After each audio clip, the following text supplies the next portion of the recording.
ക്രിസ്തുവിൻ്റെ സമാധാനം നിങ്ങളോടുകൂടി ഉണ്ടായിരിക്കട്ടെ. വചനകിരണത്തിലേക്ക് ഏവർക്കും സ്വാഗതം. വിശുദ്ധ ഗ്രന്ഥത്തിലെ പഴയ നിയമ ചരിത്രത്തിൽ ഏറ്റവും അധികം വിമർശിക്കപ്പെടുന്ന പേരാണ് ആഹാബ് രാജാവിൻ്റേത്.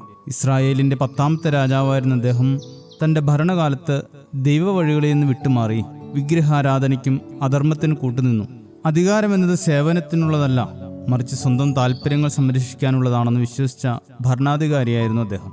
ആഹാബിന്റെ കൊട്ടാരത്തിന് തൊട്ടടുത്തായിരുന്നു നാബോത്ത് എന്ന സാധാരണക്കാരന്റെ മുന്തിരിത്തോപ്പ്. അത് സ്വന്തമാക്കാൻ നാബോത്തിന് കല്ലെറിഞ്ഞു കൊന്നു. ആ രക്തത്തിന് മുകളിലൂടെ അദ്ദേഹം ആ മുന്തിരിത്തോപ്പ് കൈക്കലാക്കി. അധികാരം ഉപയോഗിച്ച് പാവപ്പെട്ടവന്റെ അവകാശങ്ങൾ തട്ടിയെടുക്കുന്ന ക്രൂരതയുടെ അങ്ങേയറ്റമായിരുന്നു അത്. എന്നാൽ നാബോത്തിന്റെ രക്തം മണ്ണിൽ വീണപ്പോൾ ദൈവം നിശബ്ദനായിരുന്നില്ല. പ്രവാചകനായ ഏലിയാവിനെ ദൈവം ആ മുന്തിരിത്തോപ്പിലേക്ക് അയച്ചു. ആഹാബിന്റെ വംശം പാടെ നശിക്കുമെന്നും നാബോത്തിന്റെ രക്തം നായ്ക്കൾ നക്കിയ അതേ സ്ഥലത്ത് തന്നെ ആഹാബിന്റെ രക്തവും നായ്ക്കൾ നക്കുമെന്നുള്ള ഭയാനകമായ വിധി ഏലിയാവ് പ്രഖ്യാപിച്ചു. സാധാരണഗതിയിൽ ദൈവത്തെ പരിഹസിക്കുന്ന ആഹാബ് ഈ വാക്കുകൾക്ക് മുന്നിൽ പകച്ചുപോയി. തന്റെ അധികാരമോ സൈന്യമോ ദൈവത്തിന്റെ വിധിക്ക് മുന്നിൽ ഒന്നുമല്ലെന്ന് ആ നിമിഷം അദ്ദേഹം തിരിച്ചറിഞ്ഞു. തുടർന്ന് സംഭവിക്കുന്നത് ആരെയും അത്ഭുതപ്പെടുത്തുന്ന ഒരു മാറ്റമാണ്. ആഹാബ് ഈ വാക്കുകളെ കേട്ടപ്പോൾ വസ്ത്രം കീറി ദേഹത്തെ രട്ടെടുത്ത് ഉപവസിച്ചു. രട്ടിന്മേൽ കിടന്നു. ഒരു ചക്രവർത്തിയുടെ സകല ഗർവുകളും അഹങ്കാരവും അദ്ദേഹം അവിടെ വെടിഞ്ഞു. സ്വർണ്ണ നൂലുകൾ തുന്നിയ രാജകീയ വസ്ത്രങ്ങൾ ഉപേക്ഷിച്ച് പരുപരുത്ത ചാക്ക തുണി ധരിച്ചു. വിരുന്നുകൾക്ക് പകരം ഉപവാസം തിരഞ്ഞെടുത്തു. എപ്പോഴും തലയുയർത്തി നടന്നിരുന്ന ആഹാബ് കുറ്റബോധത്തെ തലതാഴ്ത്തി. ഇത് കേവലം ഒരു ബാഹ്യ പ്രകടനമായിരുന്നില്ല, മറിച്ച് ഉള്ളിലെ തകർന്നുപോയ ഹൃദയത്തിന്റെ പ്രതിഫലനമായിരുന്നു. ഒരു മഹാഭാവിയുടെ നിശബ്ദമായ ഈ അനുതാപം കണ്ടപ്പോൾ ദൈവത്തിന്റെ അനന്തമായ കരുണ ആഹാബിന്മേൽ ഒഴുകി. അവന്റെ വിനയം കണ്ട ദൈവം ശിക്ഷാവിധിയിൽ ഇളവ് വരുത്തി. ആഹാബിന്റെ ഈ മാറ്റം നമുക്ക് നൽകുന്ന ഏറ്റവും വലിയ പാഠം ഇതാണ്: ദൈവത്തിന്റെ കരുണയേക്കാൾ വലിയൊരു പാപവും ഈ ഭൂമിയിലില്ല.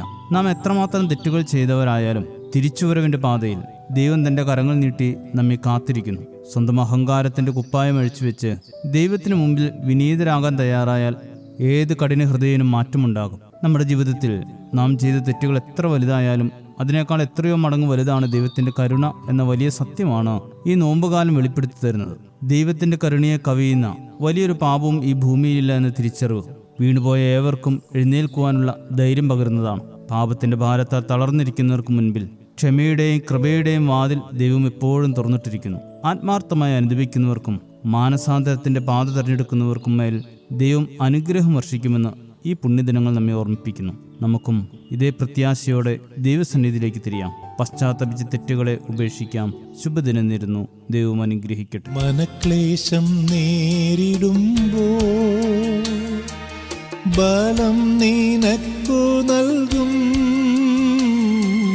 മനക്ലേശം നേരിടുമ്പോ